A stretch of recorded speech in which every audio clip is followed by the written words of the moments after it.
minya le sha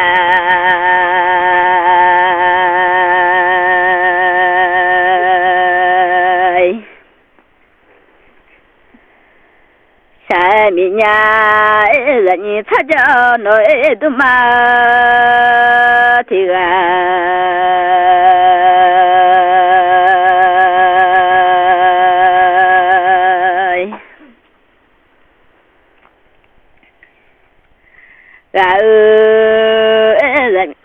là đã thung hay lên nhà em mô mà sự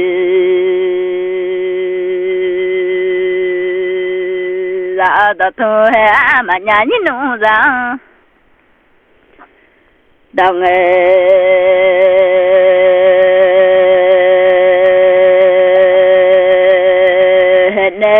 như này mà ra cho nhà đó khoa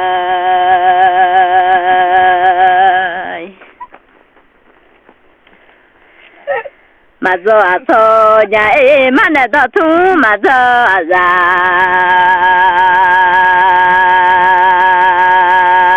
nhà em là như thế cho nói tu mà thì ga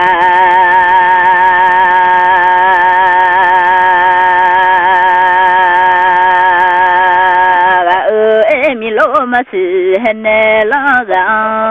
đó thu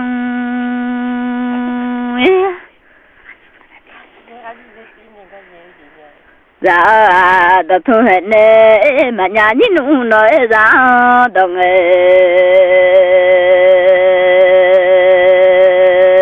hết nè xong ra đủ hết nè làจะชื่อเจจะเจลอยชาเย็นหน่อยจะลาพงเห็นเน่สมือเมียหาเท่าจะดูได้ชื่อเดเมียอาชา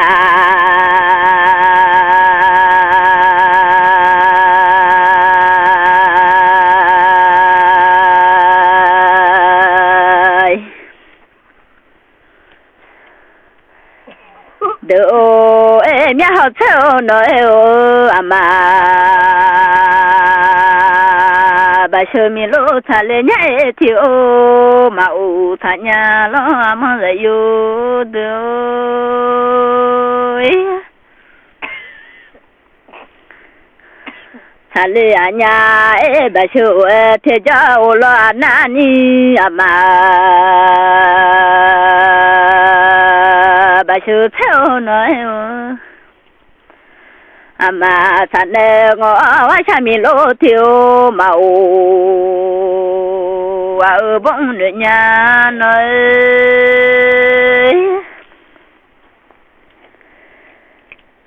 màu ở bông nữa nhà là như thật cho nói tu mà thì ga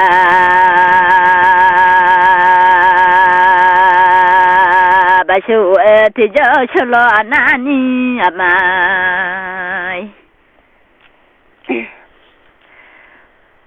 thì cho lo na bà chú nhị ra khá lo đa mà khá mà ngư leo mò nhị dư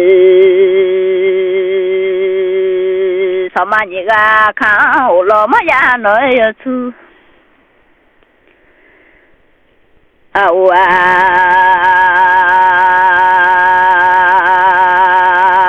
mà ngư thọ mà nhị gà mà thọ na giờ bỏ đa mà mò khang thọ mà nhị gà thun nè lo cha lu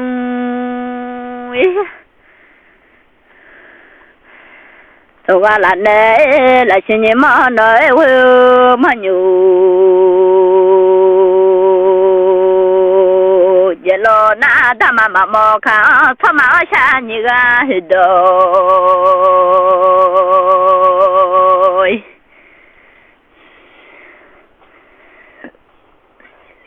bỏ mà sư phụ cho thọ đều chờ agu đều ấy chú à dù chân nè lo mà chết chết đời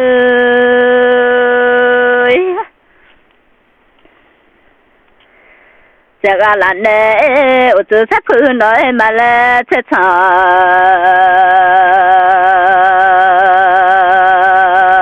nó ga là nè thì cô sẽ đùa mà ga là rồi ô đùa sẽ đùa mà ga thì là hay nói mà lô sẽ bờ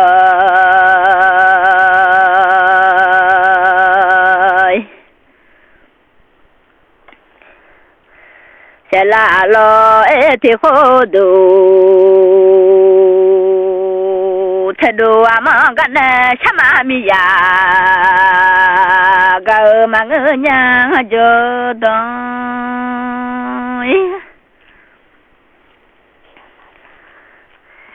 gỡ mà ngỡ nhà thì là hay nói mà lu thế bờ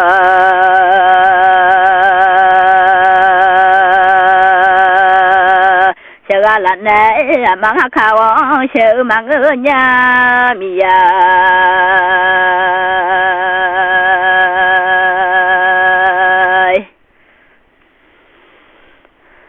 mà khao sợ mang ở hai giờ sợ bước khá lâu nè mi ha giờ sợ mi lô ở bước khá khao giờ chơi mi hà mà trên nước mang ăn lê số phụ dạy yêu đôi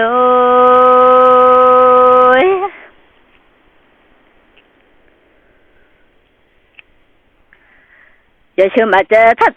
là ngã lê ôm mi hà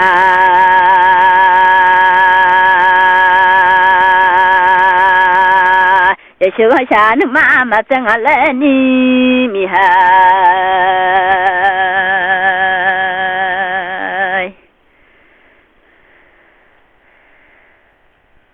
ôi xa nước mà chơi ngã lẽ giờ chơi gà hơi lung thôn nè lên năm bơ mi hà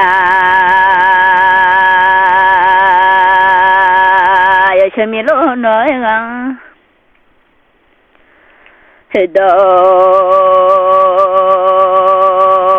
bọn nè đến đi cho số giờ đó gần ra băm ô ra yêu cho ra yêu đấy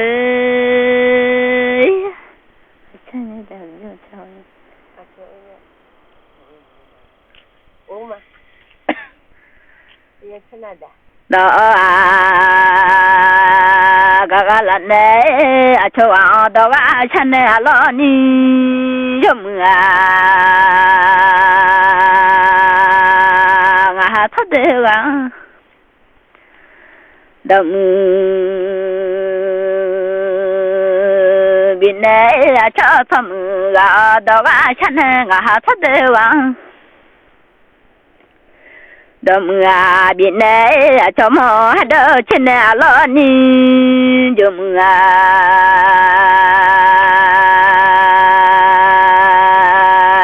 giờ thế nói mong hát dài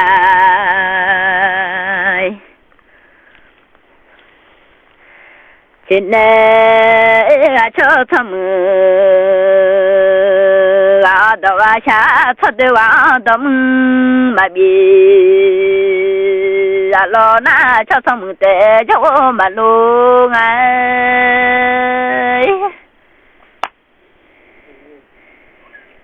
mà lu ngà lẽ ngà hà giờ thế nói mong hà già trên này cho tệ cho mà lu ngà lẽ ni dùng ngà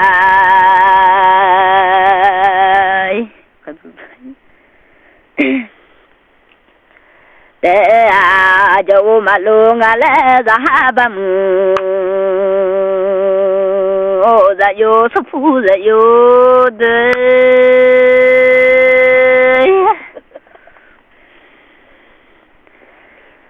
số phụ ra yo đấy số mưa lo yo có đều ra đủ ra như sao cho nói tu mà thì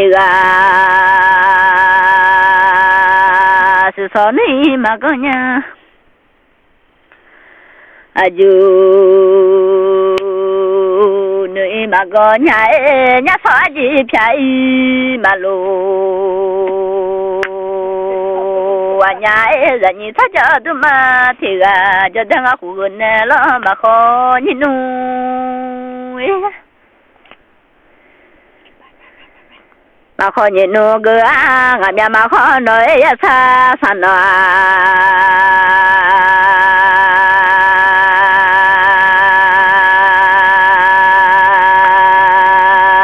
gần này mà ta mới ra ta lấy cái chân mà ra nu nói sự thế đó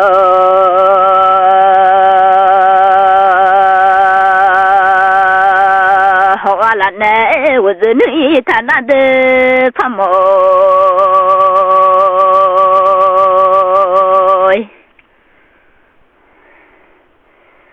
nơi thằng nào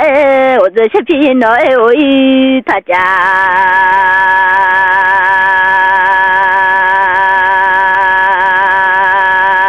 alo mi lo thà dùng má thôi mi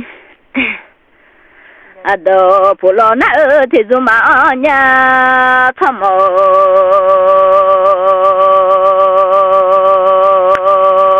dân ở xếp phi mà nhà nó là thì đôi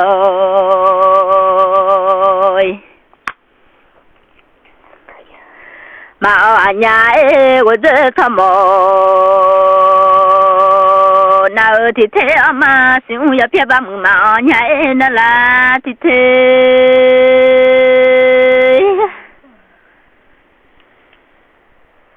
mà ở nhà ở dưới xếp phi nói nó là thì đâu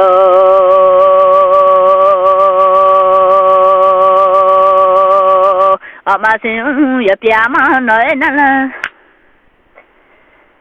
thì đó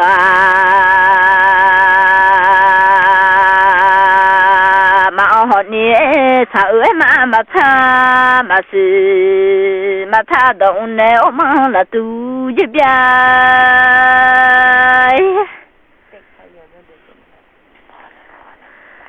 qua là nè mà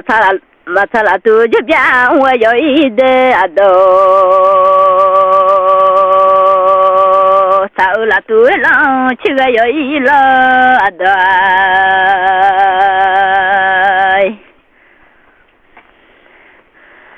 là tu lo rồi ra băm ô cho mà đủ nói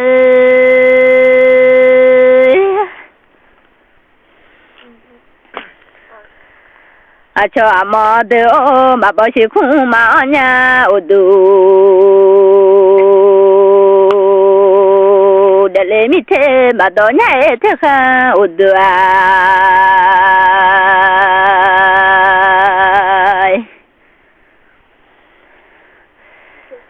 mà đó nghe là mi ô đủ chỉ khung mà hỏi mà sống sống la biếng